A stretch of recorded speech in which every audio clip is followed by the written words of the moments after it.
প্রিয় দর্শক, আসসালামু আলাইকুম। আশা করি আপনারা সবাই অনেক বেশি ভালো আছেন। আমার ভিডিওতে যারা নতুন, অবশ্যই তারা সাবস্ক্রাইব করে পাশে থাকবেন। আপনারা জানেন বিএনপি এবং জামাত জোটের সরকার 2001 থেকে 6 সাল পর্যন্ত তারা সরকার গঠিত হয় এবং দেশ পরিচালনা করেন। কিন্তু তখনই বাংলাদেশের ইতিহাসে একটি ন্যাক্কারজনক ঘটনা ঘটে। সেই দিন চাঁপাইনবাবগঞ্জের শিবগঞ্জ উপজেলার কানসাটে 2006 সালের 4 জানুয়ারি একটি ঐতিহাসিক একটি ঘটনা ঘটে এবং সেই ঘটনাটি হলো বিদ্যুতের দাবিতে সেই উপজেলার মানুষ যখন তাদের অফিস ঘেরাও করে, তখন কিন্তু পুলিশ কিন্তু নির্বিচারে গুলি চালানো হয়। সে সময় প্রথম দিনেই দুজন ব্যক্তি মারা যান, নয়ন কর্মকার এবং আবুল কাশেম নামে একজন ব্যক্তি।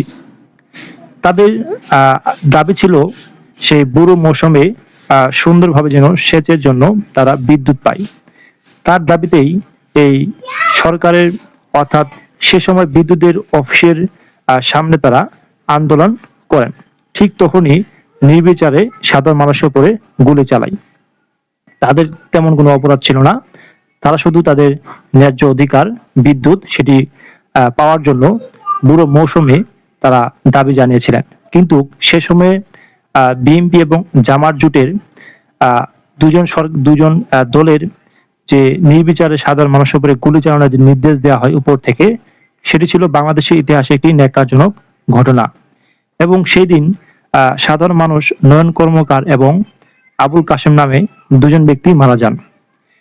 সেটি পুরো বিশ্ব কিন্তু সেই বিষয়টি নিয়ে আলোচনা সৃষ্টি হয়েছিল।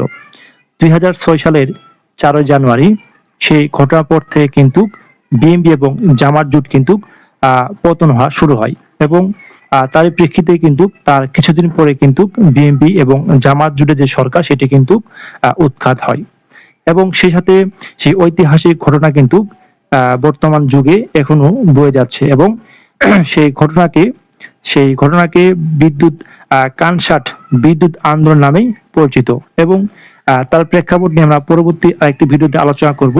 কিন্তু ইতিমধ্যে আমরা দেখতে পাচ্ছি সেই 2006 সালের মতোই পুনরাবৃত্তি। বর্তমান যুগে কিন্তু বিদ্যুৎ দাম বাড়িয়েছে গ্রাহক পর্যায়ে ইউনিট প্রতি 1 টাকা প্রায় 50 পয়সা সামথিং। একটি গ্রাহক পর্যায়ে যদি এত টাকা বৃদ্ধি করা হয়, সেটি কিন্তু কখনোই সহনীয় নয় এবং সাধারণ মানুষের বুকে সাধারণ মানুষের জন্য চুরি ডাকাতি সমান এবং নীরবেই ডাকাতি করছে সরকার। তার বিপক্ষে কিন্তু এখনো কোনো ধরনের মন্তব্য এখনো বা কোনো কোয়াব বা কোনো ধরনের সংগঠন কিন্তু প্রতিবাদ করেনি। কিন্তু গ্রাহক পর্যায়ে যে 1 টাকা 50 পয়সা বিদ্যুৎ দাম বৃদ্ধি হচ্ছে, সেই বিষয়ে কিন্তু এখনো কোনো তোড়জোড় কোনো পদক্ষেপ নিচ্ছে না কোনো সংগঠন বা বিরোধী দল। বর্তমান যুগে 2001 থেকে 6 সাল পর্যন্ত জামাত এবং বিএনপি যে একটি জোট সরকার গঠন করেছিল, বর্তমানেও তার মতোই আমরা দেখতে পাচ্ছি।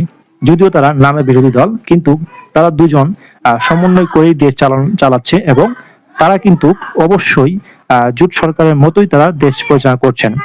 বিরোধী দলের কোনো ভূমিকা আমরা দেখতে পাচ্ছি না। বর্তমান যুগে এই বিদ্যুতের দাম এবং লোডশেডিং বুড়ো মৌসুমে, তাছাড়াও আইন শৃঙ্খলা বাহিনীর অবনতি, কোনো ধরনের বিষয়ে কিন্তু শক্ত কোনো পদক্ষেপ আমরা দেখতে পাচ্ছি না বিরোধী দলের মধ্য থেকে। বিগত সময়ে আমরা দেখতে পেয়েছি 2001 থেকে 6 সাল পর্যন্ত বিএনপি এবং জামাত জোট দুজনে কিভাবে একটি দেশ পরিচালনা করেছিল এবং তার প্রেক্ষিতেই বর্তমানে 2026 সালেও সেটি আমরা দেখতে পাচ্ছি। কোন ধরনের কিন্তু পার্থক্য আমরা দেখতে পাচ্ছি না এবং জামাত এবং বিএনপির মধ্যে। তারা মনে হচ্ছে তারা দুজনেই জোট সরকার তৈরি করেছে এমনটি, কিন্তু জামাতের বিরোধী দল তাদের কোনো ধরনের ভূমিকা আমরা দেখতে পাচ্ছি না। সেই চাঁপাইনবাবগঞ্জের যে শিবগঞ্জ উপজেলা যে কানসাটে যে একটি ঘটনা ঘটে, ঐতিহাসিক ঘটনা, সেটি কি বিএনপি ভুলতে পারবে? সে সময় যেই বিদ্যুৎ জ্বালানি প্রতিমন্ত্রী ছিলেন, তিনি কিন্তু বর্তমানেও সেই জ্বালানি প্রতিমন্ত্রী।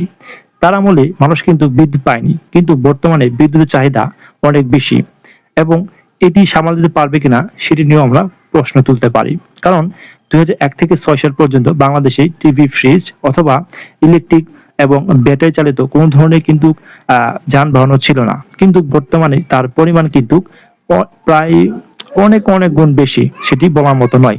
কিন্তু 1 থেকে 6 সাল পর্যন্ত যদি বিদ্যুতের চাহিদা পূরণ করতে ব্যর্থ হয় যে সরকার, তারা কিভাবে 2001 থেকে 2026 সালের বৈদ্যুতিক বিদ্যুতের চাহিদা মেটাবে, সেটি কিন্তু আশ্চর্যের বিষয়। ইতিমধ্যে আমরা দেখতে পাচ্ছি বিদ্যুতের দাম কিন্তু দফায় দফায় বৃদ্ধি করছে এবং গ্রাহক পর্যায়েও কিন্তু সেটির পরিমাণ অনেক বেশি। এ নিয়ে কোনো ধরনের মন্তব্য এখনো ধরনের কোনো সংগঠন করতে পারেনি। জানি না সামনে করবে কিনা। কিন্তু যেই শিবগঞ্জে যে ঘটনা ঘটেছে চাঁপাইনবাবগঞ্জে, সেটি কিন্তু একটি ঐতিহাসিক ঘটনা। আমরা চাই না সেই ইতিহাসের পুনরাবৃত্তি ঘটুক। সেজন্য অবশ্যই সরকারকে দ্রুত পদক্ষেপ নিতে হবে।